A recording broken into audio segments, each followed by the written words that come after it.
Pull your chair a little closer to the fire, dear friends, and listen carefully. I have been keeping this story for a while now, and I think the time has come to tell it properly. Every English county has its own particular cruelty, and in Belwood County, that cruelty wore the very respectable face of common sense. The entire assembly believed Miss Willa Corbet would sign whatever document Lord Conrad Halverton placed before her. She had no money. He had the deed to her family home. In the arithmetic of provincial society, that calculation permitted only one answer. By the time he crossed the floor of Thornfield Hall toward her on that grey November morning in 1841, half the room had already decided the outcome. Solicitors exchanged knowing glances. Farmers in their best coats nodded slowly. Lady Renfield, who presided over the county's social calendar with the precision of a general loan managing a campaign, whispered to her neighbour that it was all very fortunate, really given the circumstances. As though poverty were a medical condition that charity was gracious enough to treat. Willa heard the whisper. She heard most of them. She stood at the far end of the Thornfield assembly room in her mother's grey wool coat, which she had taken in at the waist and let out at the hem, with a narrow collar of darker ribbon that almost concealed where the fabric had worn thin. She had not spent money on a new coat. She had spent it on her sister Nettie's winter boots and Lily's school fee, because that was the order of things, and she had made her peace with the order of things a long time ago. She was 27 years old. She taught the children of county families 5 mornings a week at the village schoolhouse and 2 afternoons at the Renfield estate. She had done so for 3 years, since their father died and their brother Aldrich had handled the estate. Handled it, and then vanished to Scotland with creditors behind him and a letter full of apologies that explained nothing useful. The Corbet House stood on 12 acres in the Eastern Valley. The upper pasture had not produced income since Aldrich mortgaged the grazing rights. The house itself, Corbet House, had been deeded as collateral against a loan Willa had not known existed until after her brother left, and which Lord Conrad Halverton now held. He stopped before her. He was 36, dark-haired, with the careful manner of a man who has learned to be very still in rooms where other people are less careful. He was not old aristocracy. His title had come with purchase, and a grandfather who had been clever in trade. The county respected him for his money, and resented him quietly for his origins. Miss Corbet, he bowed correctly. Lord Halverton, she did not curtsy. Curtsying felt like a concession she had not yet made. You have reviewed the final demand. I have. 30 days is a reasonable period. 30 days in winter, when the schoolhouse term is mid-session and my sister sits a county examination, is not a period designed for my convenience. A slight pause. I had not considered the examination. I had noticed that. Several people nearby were listening with the polite intensity of those pretending not to listen. Willa was aware of them. She was always aware of them. Thornfield Hall had excellent acoustics, fine for speeches, disastrous for privacy. Lord Halverton reached into his coat and withdrew a folded document. He did not open it immediately. He held it the way a man holds something he considers a solution. I had thought, he said carefully, that we might resolve the matter here, publicly, so there could be no ambiguity. Willa looked at the document, then at him. There is no ambiguity. The Corbet deed is held against a debt my brother incurred without my knowledge. I cannot repay it in 30 days. You are aware of that. Yes, he did not look away, which is why I am offering a different resolution. Lady Renfield, who had drifted imperceptibly closer, clasped both gloved hands before her. A farmer near the window straightened in his chair. Lord Halverton unfolded the document. It was not the notice of seizure Willa had expected. It was a marriage settlement. Before the witnesses assembled here, he said, in a voice that carried without effort, I am asking Miss Willa Corbet to do me the honor of becoming my wife. The room exhaled as one. There, someone murmured near the back. That solves it. Sensible man, said another. Willa looked at the settlement in his hands. It was beautifully drafted. She could see that from where she stood. Neat columns, careful terms, the kind of legal precision that took someone a great deal of time and care. She looked at Lord Halverton's face.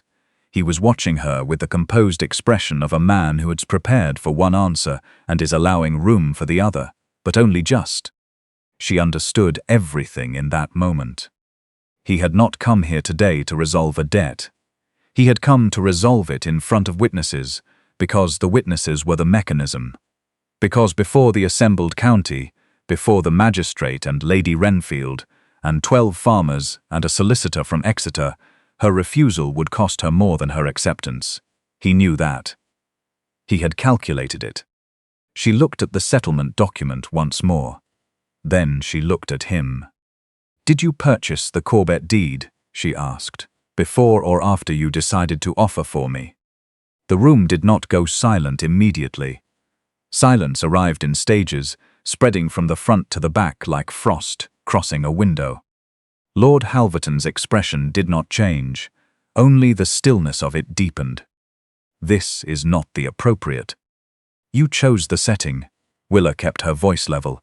"I am simply asking a question, before or after." A solicitor near the window coughed. Lady Renfield's smile became fixed. "I acquired the note," Lord Halverton said carefully, "because I understood the family required assistance." "You acquired the note 2 weeks before my brother left the county. Did you assist my brother in arranging his departure as well?" The silence this time was complete. Lord Halverton's jaw tightened. "Miss Corbet, you are emotional." Willa almost laughed. She had heard those words before, from the school board, when she had pointed out that the eldest Renfield boy was copying from his neighbour. From the village magistrate when she had presented itemized accounts showing the schoolhouse fund was £2 short. Emotional. The word men reached, for when they wished a woman would stop being correct. "Lord Halverton," she said, "you presented a marriage settlement before an assembly with 60 witnesses because you believed my circumstances made refusal impossible. That is not sentiment, that is strategy, and my answer is no." She heard a glass strike a table somewhere behind her. "No," she said again clearly, so there could be no ambiguity in the excellent acoustics of Thornfield Hall. "I will not marry a man who placed a deed between us and called it a proposal." Lord Halverton folded the settlement. He did not raise his voice. He bowed correctly, as before, though with slightly less depth. "You understand what the 30-day notice means?" "Yes, I have 30 days to find another way." He left the assembly floor. The room erupted in whispers the moment he reached the door. Willa picked up her coat from the chair where she had left it, walked to the entrance of Thornfield Hall, and stepped outside into the November cold. "Now, dear friends, if you are the sort who stays beside the fire until a story is properly told, and I believe you are, or you would not still be here, do stay with us at Moonlight at Bellwood. There is considerably more to come, and I promise you the best part has not yet arrived. Subscribe if you have not already. The fire will keep, and so will I." She had no hired carriage. She had walked from the village 40 minutes each way, because carriage hire was not in this month's accounts. She was 3 streets from Thornfield Hall when she heard hooves slow behind her. Lord Halverton's carriage came alongside. He did not call to her, the door simply opened. "You will be cold," he said from the darkness inside. "I am frequently cold," she kept walking. "Miss Corbet." "The road is public, Lord Halverton. I am not required to share it." The carriage rolled beside her in silence for a moment. Then he said, "I did not know your brother would flee." She stopped walking. "I acquired the note because I was told another creditor, a man named Thorn, who works at my uncle's direction, intended to purchase it and make immediate demand. I believed I was preventing that." Willa turned to look at him. He had stepped down from the carriage. Rain had begun, quiet and cold. "Your uncle," she said. Lord Ambrose Halverton. He manages the family trust accounts. And Mr. Thorne works at your uncle's direction. Yes. Then why, Willa said slowly, is the 30-day demand letter signed by Mr. Thorne? Lord Halverton was very still. I beg your pardon. The notice I received. The final demand. It was not signed by your solicitor. It was signed by a Mr. N. Thorne of Tiverton Lane, Exeter. She watched his face. I assumed they were the same office. She saw the calculation move through his expression. Not dishonesty, something colder. The look of a man realizing he has been standing in a room he believed he controlled, and discovering someone else had the key. They are not the same office, he said. No, Willa agreed, they are not. She did not accept the carriage. She walked home through the rain with that information pressed against her chest like a document she intended to read more carefully in better light. Corbet House was cold when she arrived. Nettie met her in the hall with a shawl. Lily appeared at the top of the stairs with a candle. Both of them had been waiting, which meant neither of them had been sleeping. Well, Nettie asked. Willa hung her wet coat on the hook, he proposed. Lily's candle wavered, Nettie's eyes went wide. Before the whole assembly, Willa added, with the county magistrate present. A very long pause. And, Nettie said. And I refused. Lily sat down on the top stair. Nettie sat down on the bench in the hall. Neither of them spoke. Then Nettie said quietly, We are going to lose the house. Perhaps. Willa. Her sister looked at her with dark circles under her eyes from studying and from too many nights of quiet worry that Willa knew about and never acknowledged aloud. I am frightened. I know you are going to tell me to be brave, and I am trying, but I am frightened. Willa crossed the hall and sat beside her. So am I. You never act like it. I know, that is a fault of mine. She took her sister's hand and held it. I am frightened too, Nettie. I have been frightened for months. But I think I may have found something today that changes the situation. May I have an hour in Father's study? She found the second ledger before midnight. It had been pressed behind the false back of the writing cabinet, behind a row of outdated estate maps that no one had touched in years. The first page was dated 3 years before their father's death. It was not the household accounts. It was a record of payments. Amounts deposited into an account at a banking house she did not recognize, cross-referenced with a name she recognized immediately. Lord Ambrose Halverton. Payments had been flowing from Ambrose's trust accounts to an intermediary, who had then paid Aldrich Corbet in quarterly installments. 3 years of them. She turned the pages carefully. In the margins, in her father's cramped handwriting, were notes, surveying fees, Eastern Valley soil analysis, geological consultancy, London. Why would anyone pay for a geological survey of the Eastern Valley? The Eastern Valley produced almost nothing.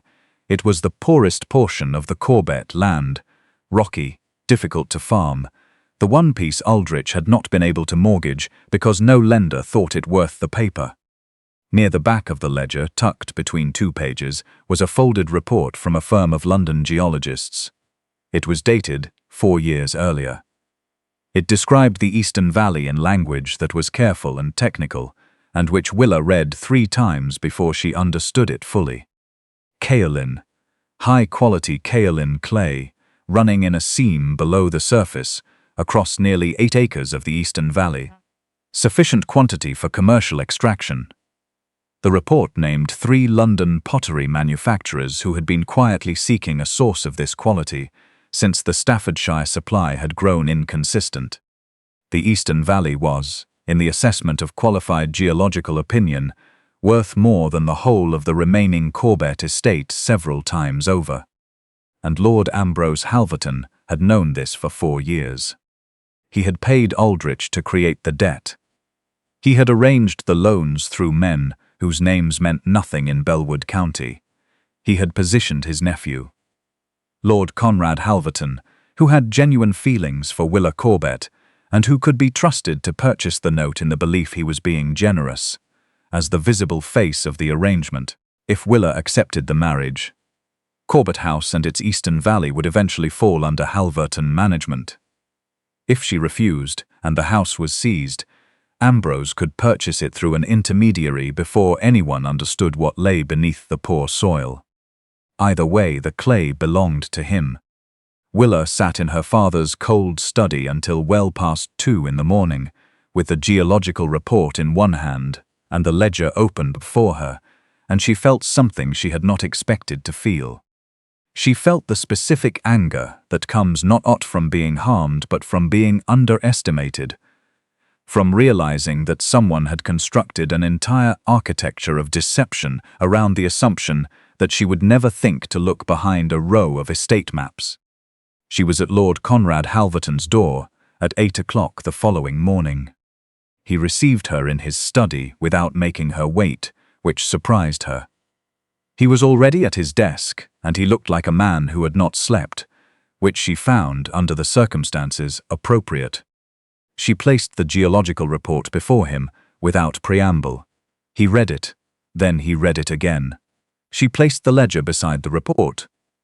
He read that too, in silence, and she watched his face while he did, watched the moment his expression moved from careful professional attention into something rawer and less composed. "Thorn," he said when he finished, "the same man who sent the demand notice. Under your uncle's direction." "Yes." He set the ledger down. "Miss Corbet, I did not know about the clay. I did not know about your brother's payments. I purchased the note because my uncle told me your family was in genuine distress and that Thorn intended to move against the property without delay. I believed I was protecting you." "I know," she met his gaze. "I also know that you believed the debt created a situation in which I would be more likely to accept a proposal that I might otherwise have had the luxury of considering slowly and honestly." He looked at his desk. "Yes. You may admit that without it excusing your uncle's conduct, and my own, does not excuse itself," she said, "but it is of a different order." He was quiet for a moment. Then, "The county records office opens at 9. My uncle filed a conveyances application through Thorn's firm 2 days ago. If he moves the clay survey into a shell company's name before then we should go now," Willa said. "Dear friends, I will not pretend the next hours were simple. They were not." The county records office was staffed by a single overworked clerk who had to be persuaded, gently and then firmly, that a conveyance filed under an unfamiliar company name on the previous Tuesday required immediate examination. The clerk's supervisor had to be fetched. The supervisor's superior had to be consulted. By the time they located the filing, it was past noon, and Willa was beginning to understand why corruption so often succeeds. Not because people do not care, but because the machinery designed to stop it moves slowly and requires so many polite conversations in cold corridors. But the filing was there, and attached to it, through a chain of company names that Lord Conrad Halverton's own solicitor spent 2 hours tracing, was a signature. Lord Ambrose Halverton. The county magistrate, presented with the geological survey, the ledger, the payment records from the banking house, and the conveyance filing, issued a suspension of the Corbet deed notice that same afternoon. Lord Ambrose Halverton retained 3 barristers. The proceedings lasted 6 weeks. I will not walk you through every hearing, dear friends, because I value your patience, and there are only so many hours beside a fire. What I will tell you is this. Aldrich Corbet wrote from Scotland and offered to testify in exchange for a reduced settlement of his own debts. The court accepted. Miss Thorn, presented with the evidence of the forged demand letter and facing disbarment, provided a full account of the arrangement in writing. Lord Conrad Halverton appeared before the county magistrate and said, without being asked and without being advised to by his legal counsel, that he had purchased the Corbet deed in partial expectation that the resulting situation would make his proposal more likely to succeed. He said that he regretted it. He said that the woman who had refused him had done so correctly, and that he wished to place that on record. Willa heard about this second-hand from the court clerk, because she had not been present. She was teaching a morning class when it happened, because November examinations would not pause for a hearing she was not required to attend. She thought about it for a long time afterward. Lord Ambrose Halverton was removed as trustee of the Halverton family accounts. The conveyance was voided. The Corbet deed was returned to the family free of the inflated debt, with the legitimate original loan, a sum considerably smaller, without 3 years of accumulated interest calculated on stolen income, restructured over a term that the Eastern Valley clay lease could meet twice over. The valley was leased, not sold. Willa insisted on that. 3 pottery manufacturers made offers. She chose the one whose representative actually walked the land before making their bid, and could explain, without hesitation, what they intended to do with it. The lease income went into a family trust administered jointly by all 3 Corbet sisters. Corbet House was re-roofed before spring. The eastern pasture received new drainage. Nettie passed her county examination with distinction. Lord Conrad Halverton sent no flowers. He sent no ring, no letter of apology dressed up as affection, no attempt to call upon them, as though his assistants in the records office had purchased something it had not. He sent only the legal documents required to complete the trust registration, each addressed formally, each signed with his correct title, each asking for nothing. Willa noticed his absence the way you notice when a room has stopped making a sound you had grown accustomed to. Not immediately, and not comfortably, but with a quiet and growing awareness that the quiet is different from peace. 6 weeks after the hearing, she received an invitation to the annual County Land Assembly, the same gathering at which the Halverton Trust reforms would be formally announced before the assembled landowners of Bellwood County. She went. The hall was full. Lord Halverton stood at the front and spoke for 20 minutes about transparency in trust administration, about the harm that had been done to tenant families through similar schemes over many years, and about the reforms he intended to implement. It was a careful, thorough, unsentimental speech. At the end of it, he paused. "I must correct something," he said, "that was said in this hall 2 months ago." The room became still. Miss Willa Corbet was told by the implication of every face in this room that she had no choice but to accept what I placed before her. She was poor and I was not, and that calculation was considered sufficient. He looked toward where she sat, near the back of the hall. It was not sufficient. It was not even a question. She refused because she had every right to refuse, and because refusing it exposed a scheme that had been operating in this county for 4 years, harming families whose names most of us in this room never thought to inquire about. His voice remained steady. The assembly remembered the proposal. It would do well to remember the refusal. No one spoke for a moment. Then a farmer in the 3rd row began to clap. Then another. Then Gabriel Peake, who had managed 3 county estates over his long career and trusted very few people entirely, put his large hands together and kept them together until the whole hall had joined him, not applauding a proposal, not applauding a rescue, but applauding a refusal and the intelligence it had taken to make it count. Willa did not cry. She was not that kind of woman, not in public. But she sat with her hands folded in her lap and felt something release in her chest, some tightly held thing that she had been carrying since November and had not had time to put down. She found him afterward near the side door, where he stood speaking with the county solicitor.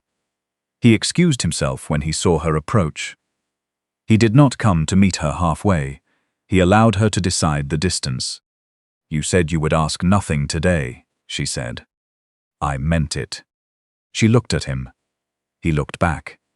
He had learned, somewhere in the past 2 months, to simply look and not immediately fill the space with words. It was a considerable improvement. "I have an observation," she said. "You may make it. You are considerably less difficult to speak with when you are not holding a deed." He almost smiled. "I have nothing in my hands at present." "I am aware of that." She paused. I also have an observation about the speech. Yes. You said the assembly would do well to remember the refusal. But you did not explain why. He waited.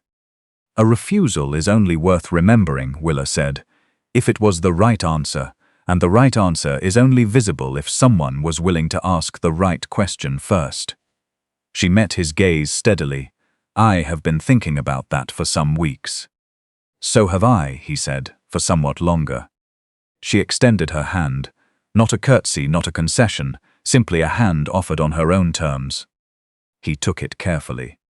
One conversation, she said, nothing more, nothing less.